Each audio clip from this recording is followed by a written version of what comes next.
Hello, I'm Sharron Goodman-Hill with the Daily Home Bible reading for Friday, August 21st, 2026, titled Repent and Grow Strong, found in Zechariah 9th chapter, 16th and 17th verses, as well as the 10th chapter, 6th through the 12th verses.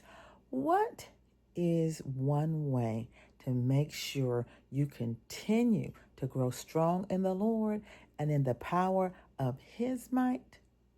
Repent. This passage makes me think so much about David. David was a man after God's own heart, but David had some weaknesses like we all do. David's real saving grace, though, was the fact that he was quick to repent. And we need to be that way as well. Saints, we are human and we are saved by grace. And God gives us grace. We need that grace and mercy. All we have to do is ask for it.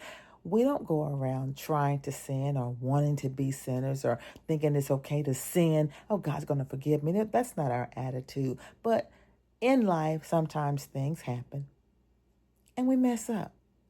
Don't go around acting as though, oh, well, I'm okay, or I can hide from God like Adam thought he could. But no, we must be quick to repent and slow to anger. The Lord has great and mighty things for us. You can read that in this passage for today, how we are beautiful to Him. We are like jewelry unto Him. He is married to the backslider, so we don't have to sit and run and hide and be in shame. Just repent and continue to grow strong in the Lord and in the power of His might. God bless you today, saints, and thank you so much for the pleasure of your time.